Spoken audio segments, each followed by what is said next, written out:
Good evening and welcome to Cinequest Media Legacy Award event, and I'm very honored to be here. It's a wonderful evening ahead of us. First of all, let me introduce the moderator for today's conversation, this evening's conversation. He's a professor at San Jose State, teaches screenwriting there. He's also the author of Screenwriting for Neurotics, a beginner's guide on how to write your first feature film. He's an amazing lecturer and teacher about that particular space. As well as a doer in that space, he has directed and written wonderful and celebrated work such as Bye Bye Bin Laden. And we're very, and generic thriller, very happy and honored to have a great friend of Cinequest here to moderate tonight, Scott Sublett.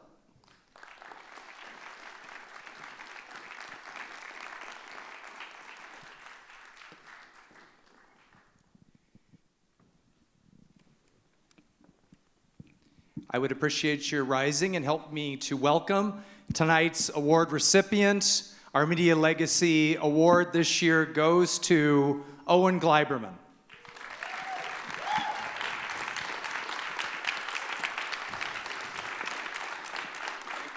On behalf of our board and the artists that we serve, we're very honored to present you with this award, and we thank you from the bottom of our hearts for all the work you've done to bring us and connect us with cinema and great artists.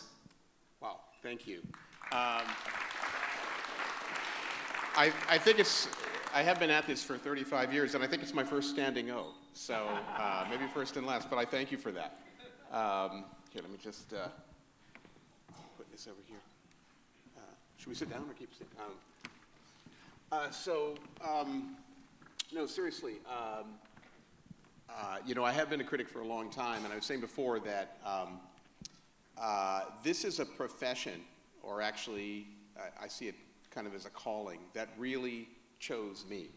I became sort of a crazy movie buff in college in the late 70s, and discovered the writing of Pauline Kael, wanted to do what she did, just got drawn almost hypnotically into the idea of being a critic, and I never looked back at that, and I think it's partly because I figured out I always was a critic, whatever that is. I was stamped with that kind of personality, and that's kind of what my book, Movie Freak, is about how all of this, being a movie buff, being a critic, chose me. But you know, even as I get this Media Legacy Award and am really deeply honored to get it, I do note that it's an ironic moment for a critic to get this award because it's happening just at a time when a lot of people are asking whether criticism can really survive in our culture, whether it can survive as a profession, because more and more it's kind of hard to make a living doing it. Newspapers started laying off critics, magazines started laying off critics, and you know, whether this whole impulse towards criticism is something that whether it can survive as a profession and just as an impulse in the culture. And I would like to read just a short passage from my book where I kind of write about that stuff. So if you don't mind, hold on one sec. Please. The old reading glasses on.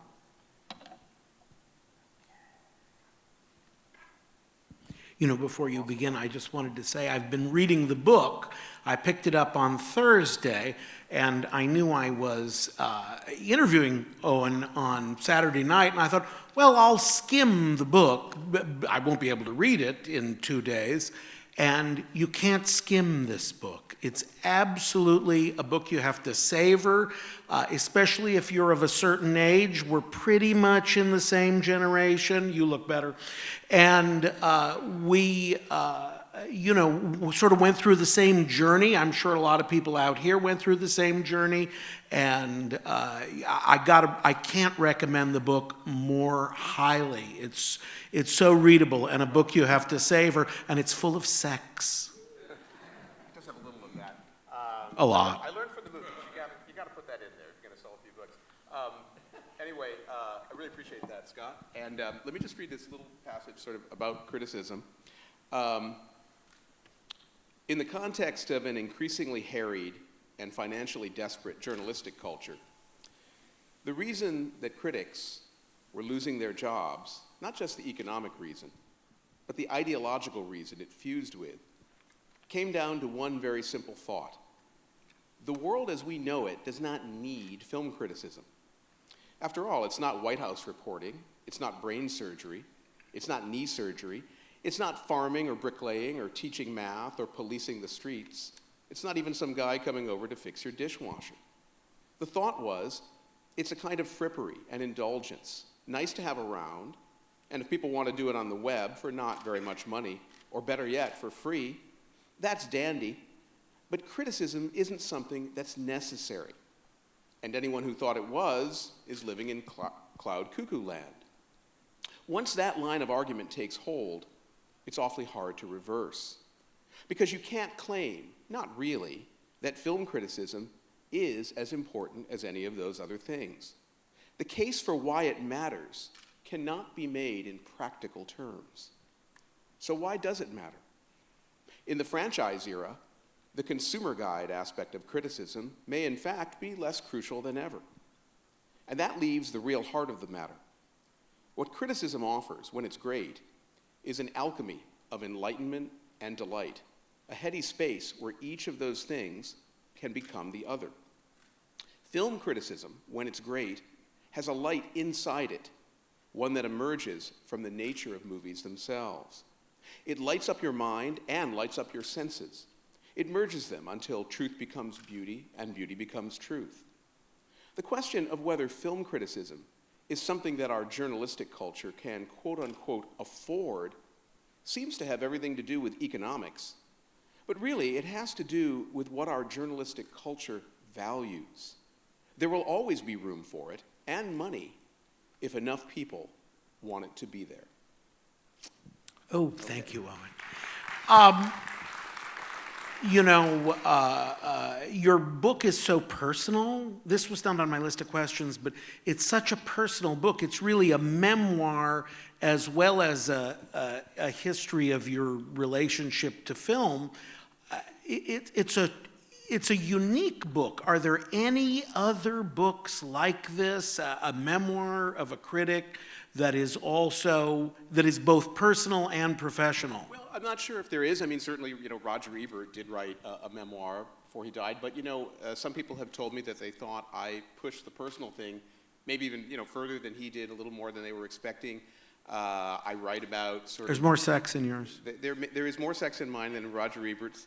And I talk about sort of the problems in my family when I was growing up. But what I really want to say is why I did that in the book, other than, it really was not some misplaced effort at exhibitionism. Where it really ties together with the movie thing and the criticism thing is when I was a freshman in college, I did discover, I saw two movies that changed my life within a couple of months. I saw Brian De Palma's Carrie, still one of my favorite films, and then I saw the film that really is my favorite film of all time, Robert Altman's Nashville. The way these films got in my system, I almost can't describe it. After I saw Nashville, I thought about it every day for like 5 months. I felt like I was living inside these movies. And I discovered the writing of Pauline Kael, who is, to my mind, still the greatest film critic who ever lived and almost reinvented the form. I think of her as like, there'd been great criticism beforehand, but I think of her as like the Beatles of film criticism. Just couldn't be the same after Pauline. And as I said, I wanted to do what she wanted to do.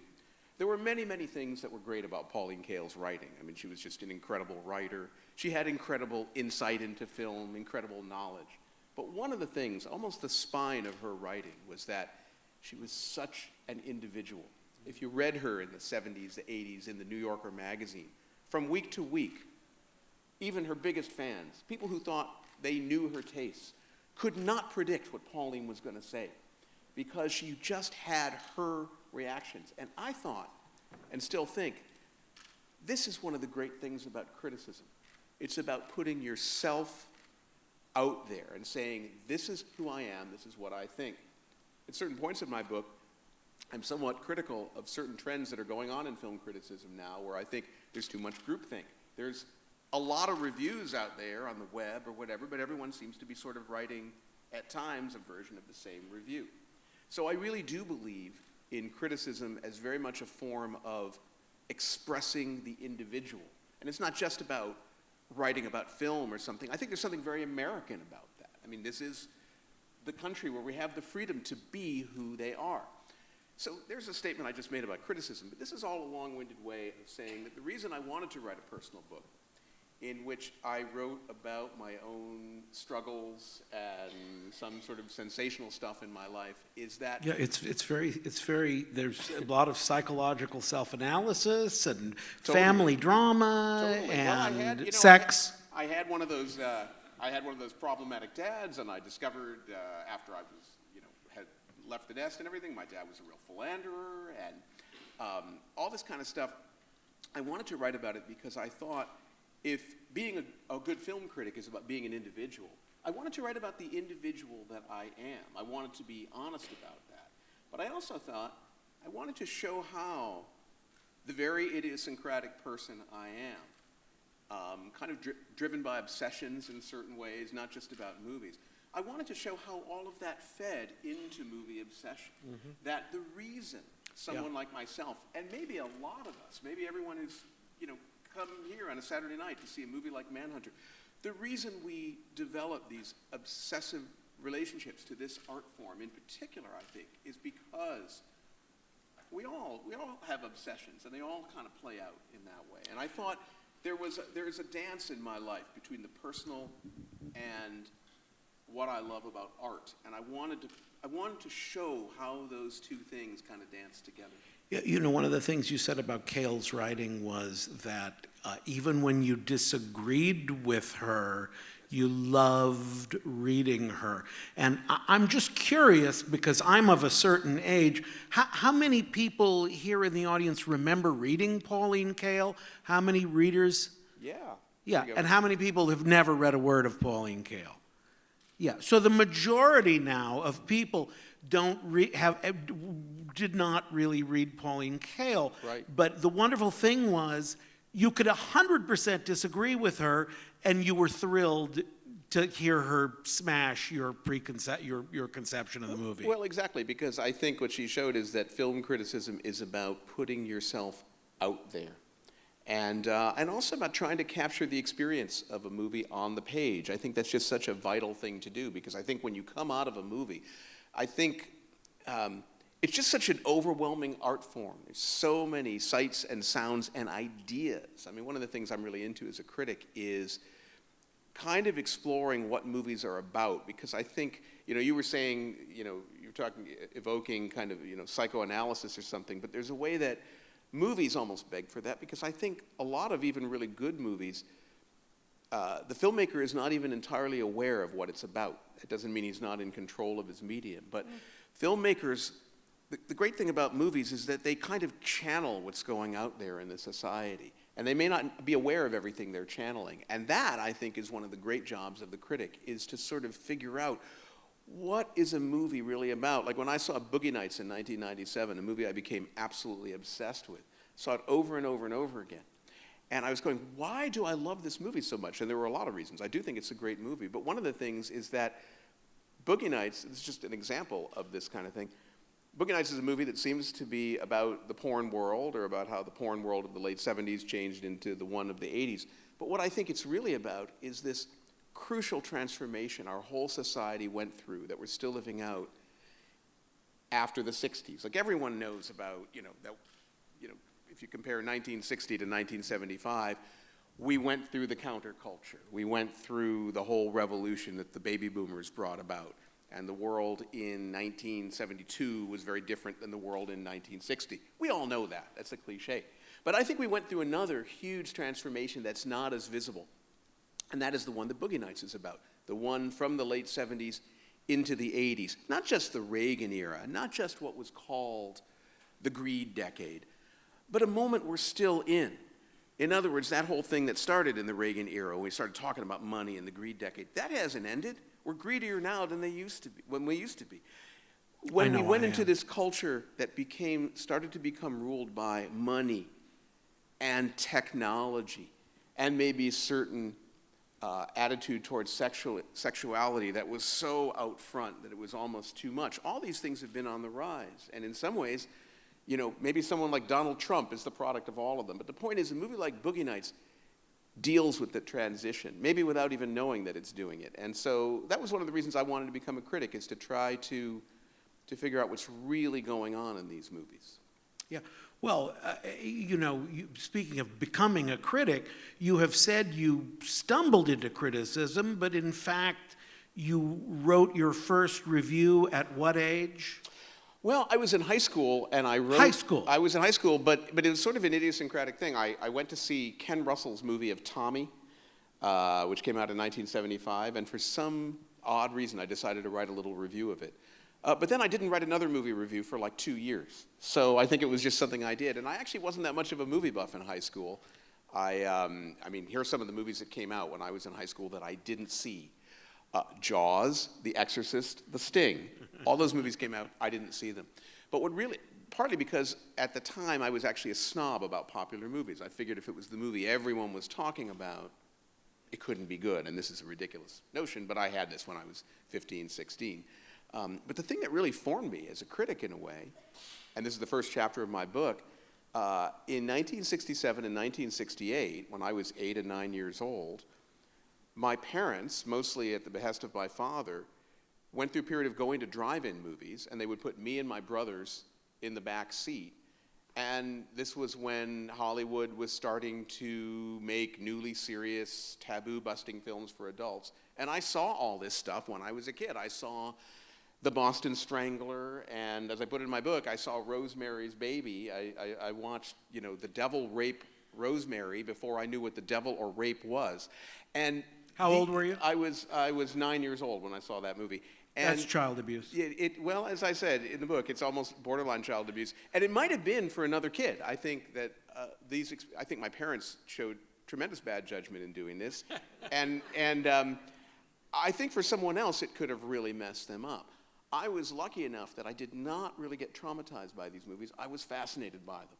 I was sort of precocious, and in a way I plugged right into the adult subject matter. And I think what it implanted in me, and this certainly applies to the movie we're going to see tonight, it implanted in me a lifelong feeling that movies can be many things. I finally came around, got past my teenage snobbery and embraced popcorn movies, and I do love a good popcorn movie. But it implanted in me this idea that almost the ultimate experience of a movie is one that seems to be drawing back the curtain on a forbidden world. I think that impulse has always been there in movies. You see it in classic Hollywood, in like film noir. I mean, that's what those movies are about. The innocent sap, like Fred McMurray in Double Indemnity, getting drawn into this dark but overwhelmingly tempting world. That's always been right at the center of movies. And in the post-60s era, when things became a lot more explicit than they could be before, that aspect of movies has only grown. That's what Tarantino's about. That's what a movie like Blue Velvet is about, or Manhunter, of putting you in the privileged, voyeuristic position of seeing something that seems dark and forbidden and drawing you into a relationship with it, a kind of symbiosis, maybe even asking you implicitly, don't you share this feeling? I mean, like for instance, in Blue Velvet, when the character of Frank Booth comes on screen, the Dennis Hopper character. I mean, the first time I saw that movie in 1986, like everyone else, I was like, oh my God, what is this? It's so shocking. What the hell is that? But the more I saw it, the movie is actually kind of sympathetic to Frank after that first scene. It recognizes he's a monster, but in some ways, it draws you into a relationship with him. And one of the themes of the film is that, you know, the Dennis Hopper character says to Kyle MacLachlan, "You're just like me." And the MacLachlan character feels, yeah, I am a little just like him. I was hiding in the closet, and now I'm in this kinky relationship with Isabella Rossellini. It's that there's all these connections between the darkness and the light. That's what movies are about. And I think that all began for me when I was 8 and 9 years old watching these movies at the drive-in. So you started writing film criticism, and you wrote a sincere fan letter to Pauline Kael, the New Yorker critic, and with no ulterior motives. And Pauline Kael wrote you back and was willing to read your stuff, and eventually recommended you for your first important job at the Boston Phoenix, which was a weekly, not unlike our Metro here in San Jose, in Boston. That's right. You know, I've always felt that you read better criticism in the giveaway city weeklies Right. than you do in the dailies. And I've never understood why that is. Well, the reason I know what you're saying, but I don't want to, like, agree with that and be, dissing some local daily critics who are really good critics. I mean, you can read good criticism in daily papers. It's a generalization. But what I would say is that certainly when I came up, the alternative weeklies that had all started with the Village Voice, and when I started in the early 80s, there was kind of a handful of them, the Chicago Reader, the Boston Phoenix. They were great places to write for critics because they were places of tremendous freedom. Certainly you had more space to write. Was it the freedom or the people they selected? Maybe both. Maybe they selected people who would take advantage of that freedom. Certainly Pauline Kael had boxed open criticism in terms of what you could do. She was writing these epic reviews every week where she would just go into digressions and digressions, revealing, kind of like what I was saying before, all the things that movies are about and all the responses you can really have for them.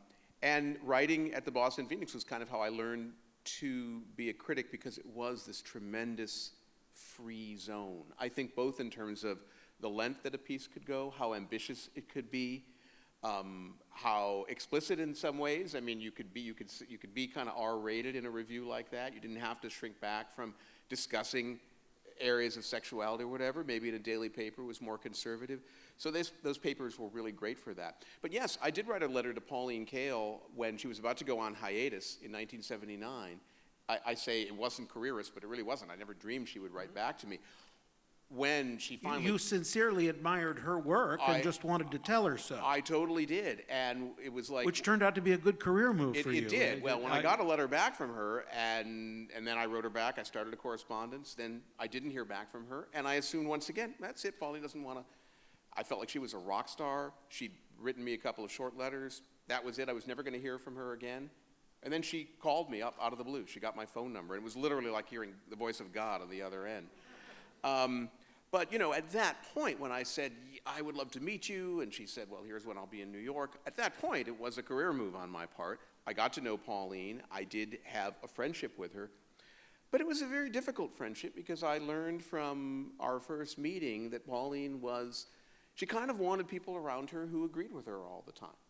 I know I do. Well, we're all a little like that. I have an anecdote in my book where literally within 5 minutes of meeting her, she was about to go the next day off and vote in the New York Film Critics Circle Awards for that year, which was 1979, 1980, and I was just trying to make conversation, and I said, what movie do you think is going to win?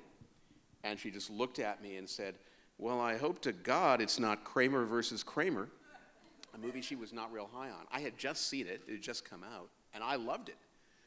And she said, well, it's a movie about how fathering ennobles. She didn't like that very much because she thought it was very bourgeois. One of the things my book is about is I have some daddy issues. My dad was not really noble. And my reaction to that was, gee, doesn't it? So I really responded to Kramer versus Kramer. But she was kind of letting me know between the lines, I don't really want you to argue with this. I mean, I just didn't feel at that moment I could say, gee, I think it's a really great movie. And you could disagree with Pauline. It's not like she would always slap you down, but you got the sense that when you were talking about her favorites, the movies she was really obsessed with, like Brian De Palma films, and Carrie had been one of my formative movies, and yet I discovered after that I didn't like the movies that Brian De Palma was making. I was actually on the set of Dressed to Kill when I was in college, really looking forward to that movie. Pauline Kael claimed it was a masterpiece greater than Hitchcock. I saw it. I thought it looked like a third-rate Hitchcock pastiche. I mean, I liked moments in it, but I couldn't get with the movies De Palma was making, and Pauline didn't really want to hear about that. And so our friendship, which went on for a few years, it became increasingly difficult for me, and I finally had to break with her. We didn't have any big, huge falling out, but I just decided in the end I couldn't really be around her anymore because I didn't feel like an independent person when I was around her, and I needed to be. And the irony is that the person who taught me to be my own self was Pauline. I learned that lesson from her, and I had to break with her to be true to what she taught me. It's all very Oedipal. It is. When you started out, here's the question. How many people in the United States do you think were able to make their livings as a full-time film critic? And compare that to today. How many people do you think are able to make their livings as a full-time film critic? And I know that there are no statistics on this. Yeah, but just give me a guess. Well, many more. I'm thinking probably 100. Then or now? Then. Then. About 100 Well, people. I'm thinking of the number of daily newspapers that were around. Most newspapers had a critic, and then maybe more than 100. I mean, there were probably 20 to 30 like magazine critics, and so, maybe 150, something like that. 100, 150. Right. What about today? Wow. 40 or below. 40 or below. Anybody out here fading. planning to become a film And critic? fading. But as I said, it's funny. It goes to the passage I read in my book, and not just to repeat myself, but in this context where all this started happening, the sort of dwindling of film criticism, it began with an economic thing that had nothing to do with criticism. It began because what's melting down in our culture isn't just film criticism, it's journalism. I mean, daily newspapers, and in a way, this is a much more traumatic situation than just worrying about criticism. One of the reasons that critics started to being let go at daily newspapers is that the revenue started to disappear with the rise of the internet, because internet advertising wasn't replacing the loss of regular advertising, classified advertising. And when newspapers had to start saying things like, well, we got to start letting people go, do we let go our film critic or do we let go our school board reporter? I mean, I understand why they said we got to keep the school board reporter. So on the one hand, I get it, and that's what I talked about there. But there's another way that I really do think the dwindling of criticism says something that's become sort of coarse about our culture, where criticism is about considering movies in a way outside of the context of the marketplace. And in some ways, as a culture, we're moving more and more. I mean, festivals like this are the great exception to it. But if you look at our franchise movie culture, we're moving more and more to a place where movies are only seen as a marketplace. And in that sense, I think the dwindling of criticism is about it's not just about that there's not enough money at newspapers. It is about the dwindling. It's about the changing of our values, maybe the coarsening of our values. And if you say something like, well, why do we even need critics? Yeah, I get it. I'm not so defensive about the point. But you could also say, why do we need all these people talking on TV about politics? I mean, politics is important, but we have all these talking heads because, in a sense, it's just a form of entertainment for us. I think if we had fewer of those people, it might be actually better. And so David Brooks used to be a film critic, Yeah, right. And he still gets his hand in occasionally. So I think that the dwindling of film criticism is something that, in a sense, disturbs me less because of myself or my fellow critics than I wonder if we lose the critical impulse, if we lose that kind of commentary, are we just becoming a coarser culture in terms of what our relationship to the arts is? Because I do believe, it was said here in the introduction, I do believe the ultimate thing that critics do, I think we kind of, if we're good, we can tap into the mysteries of what these arts are about, but ultimately we are on the side of the arts. We help keep the arts alive. We help keep the art of film alive as well as the business of film. And that's really the issue. How concerned are we as a culture about the art of film? The art of film is struggling too. I think it's very much alive. People are still making great movies. But it's struggling. In a sense, the art of film is not at the center of our culture the way it used to be. And that's troubling. And in some ways, I mean, we don't have time for this here, but when I see things like, the rise of Trump and stuff like that, I wonder if this is not all connected.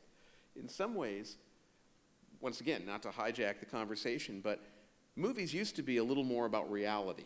Even old Hollywood movies, they were pretty low tech. They told dramas of real people. I'm talking about the classic old Hollywood films, popular films, the fabled movies of the 70s, the great indie movies of the 90s or the 2000s, are movies, for lack of a better word, that kind of are about the drama of reality.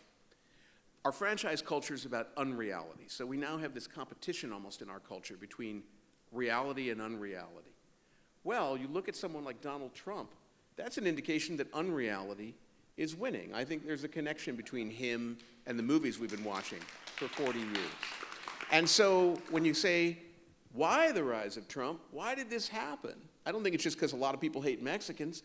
No, because I think increasingly as a culture, we're removed from reality, and maybe the movies have something to blame for that. So that's why I think this stuff is all kind of important. We're running out of time, so I want to do a lightning round, okay? Okay. Quick questions, Yeah. quick answers. Does seeing a bad movie make you mad? Occasionally. Usually it just makes me bored and I chew my fingernails off. I watched the Oscars this year. It seemed like there were no stars. Do we still have stars, and how has stardom changed? I think stardom, in a sense, is fading because that marquee star that can be larger than life. We now have so many package stars, so many pseudo in-between. Who's still a star? Are they a star? Brad Pitt is still a star. And he earns it because Brad Pitt is also a great actor, and that's one of the reasons he's a star. How has sex in the movies changed in the past 25 years? Are movies still sexy? No. There's been too much of it. It's too processed. When you see a sex scene in the movie now, I mean, this has gone on for years. It's just it can be even very explicit. It is just the ultimate sort of formulaic. You've seen it 1,000 times before. Movies don't explore sexuality at all. And even a movie like 50 Shades of Grey, I don't make fun of a movie like that. I wanted to go in there and see it in a sort of popcorn way, be an exploration of sexuality. I thought it barely brought any of that stuff. You were a fan of the film noir Black Widows, the femme noir actresses. Is there anybody today who has dangerous sexuality for you? Absolutely. There is, but I'm just I'm blanking on that. It's the lightning round. That's okay. Yeah. What critics do you read? I loved reading my friend David Denby in The New Yorker until a couple of years ago when he was sort of let go of that position. I still love reading Anthony Lane in The New Yorker. Are you an auteurist? No, I'm not an auteurist. I hate auteurism. Auteurism being, this is a thing that I think really afflicts film criticism now, where critics get behind directors and they say, okay, this is a film by this director, he's important. I feel that way about certain filmmakers. But to me, each film is an individual film, and I'm not looking at it through the lens of, I'm saying, is this a good experience? And so I'm perfectly happy to see a movie by a director I revere and walk out of it with a shrug and say, no, he didn't deliver that time. I don't cut a movie any slack because it's an auteur. When was the last time you went to a drive-in? I can't even remember. Okay, I want to grab a couple of audience questions. We don't have much time. And then I want you to set up the movie we're about to watch for us. We've got about 2.5 minutes. Okay. Do we have any audience questions out here? Raise your hand if you do. Yes, sir. Yeah, I was just wondering what you think of Jaws. I don't know if I would say it's Spielberg's best. It's one of Spielberg's best. I think Jaws is a great movie. I think Jaws is a total work of art. I mean, a total classic Hitchcockian, pure filmmaking, and one of Spielberg's best. Maybe it is his best. I don't know. That fish is very scary. Saving Next Private question. Ryan. Scott, Yes. I've got one. You talk about where films have been, and you talk about the franchising of films. Where do you see films going? Well, my quick answer, because we don't have much time, is I think films are going to survive and thrive. One of the things I've learned is that every time people want to write them off because, like in the 80s, they were making too many sequels and the rise of Stallone and Schwarzenegger happened and too many bad slasher movies, all that shit. Nope. Good movies always grow up in that environment. And I think that's still happening. The kinds of movies at this festival, the kind of movies we saw last year, there were films I loved. Interestingly, my top 2 films of the year last year were Carol, the Todd Haynes film, classic. How many people like Carol? There we go. Classic, independent sort of filmmaking, and yet, ironically, it was such a great romance, and that last scene, it was like a classic Hollywood movie.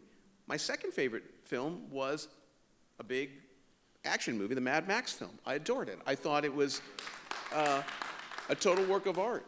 After I saw it a second time, the credits rolled, and I thought, I can't wait to watch it a third time. So those are 2 disparate examples of how, within our franchise culture, the art of movies is still thriving. I think it's not going to go away because people want it. And because festivals like this keep bringing us the thing that makes it all happen. I know the audiences want this stuff, but we need the filmmakers. Festivals like this bring filmmakers to life, bring them to you, and they're what keep the art of film alive. Owen, the theater manager, is going to get mad at me if I don't move Absolutely. things along. But I'm having so much fun. Would you set up Manhunter for us? Yes, One of do your you mind if I favorite take- films. Can I take about 3 minutes to do it? Is that too long? Okay. I'm going to read another section of my book because I can't say it better than I did here. And this is, I think it's a really great movie. Let me just say one thing quickly. That's a nice award, Owen. It's very pretty. Oh, it is. It's gorgeous. I have a chapter in my book called The Greatest Year in Movies is 1986 because my belief is that the three greatest movies of the 1980s all came out in 1986, and in fact, within 3 months of each other. To me, those movies are, in no particular order, David Lynch's Blue Velvet, Alex Cox's Sid and Nancy, and the movie we're about to see tonight, Manhunter. The film got inside my system like almost nothing ever had, and so I just want to kind of set it up by capturing my experience with it. Okay.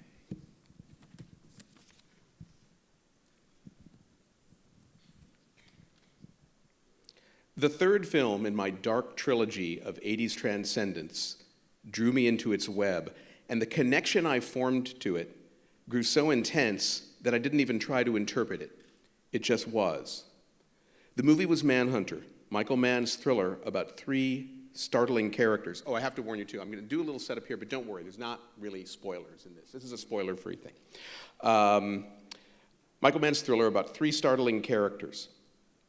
An FBI detective who empathizes his way into the feel-bad thoughts of killers, a puckish evil genius named Hannibal Lecter, who eats his victims to consume their identities, and an unspeakably warped serial killer who could be anyone under the sun or moon. I was possessed by the film's key early shot, taken from the POV of an intruder who's creeping up the stairway of a house shrouded in bedtime darkness, the stairs lit only by the murky beam of his flashlight. The shot didn't look like something out of a movie. It looked like home video footage, and there was something unique embedded in that image, which seemed to be saying, this movie is going to show you what murder really looks like and what it feels like. And that's just what Manhunter did. Mann waited close to an hour before giving the audience a glimpse of his monster, and it scared me more than anything I'd ever seen. Tom Noonan, the actor who plays the killer, is a tall, bald specter with a freakish leer who used his stilted, slightly too rapid speaking style to suggest the personality of a man who can't express the depths of horror he feels, except by cutting into the bodies of others until their blood washes away his indifference. He's the greatest psycho since Psycho. There were many things that kept bringing me back to Manhunter, to the point that it became the film I've seen more than any other, around 40 or 50 times. It was the first forensic thriller, and there was a layered intricacy to seeing how clues like the infrared scan of a felt-tip pen on toilet paper could be held up to the light and solved. Brian Cox's performance as Lecter, so magnetic in its smugness, established the character as a scene-stealing, know-it-all gargoyle you love to love 15 years before Anthony Hopkins basically riffed on what Cox did in The Silence of the Lambs. A great movie, though not as great as Manhunter. And Mann's direction turned horror into slasher poetry. Yet what ultimately addicted me to Manhunter was the way that Agent Will Graham's attempt to solve a chain of crimes too ugly for words becomes a kind of quest. More than the heroes of Sidney Lumet's great underworld dramas, more than Jack Nicholson in Chinatown, Graham solves the heart of darkness by knowing it himself, by seeing it from the inside out. Peterson's performance has a few dated inflections of manly macho, but it's still a fantastic piece of moody noir method acting that shows you the hidden contours of a detective's mind, so that by the end, you feel as if you've experienced a process of understanding that merges the moral with the insane. Watching Manhunter, I came to feel a singular and almost embarrassing symbiosis with Graham. The more I saw the movie, the more I indulged in the fantasy that what I was trying to do as a critic was Graham-like in its mission. I was trying to unlock the secrets of the darkness. But this is the kind of thought you can have at 1:30 a.m., watching the greatest contemporary thriller for the 27th time. All right. Owen Gleiberman, everybody, thank you so much for coming. Thanks, everybody. This was fun. I hope you enjoy the movie.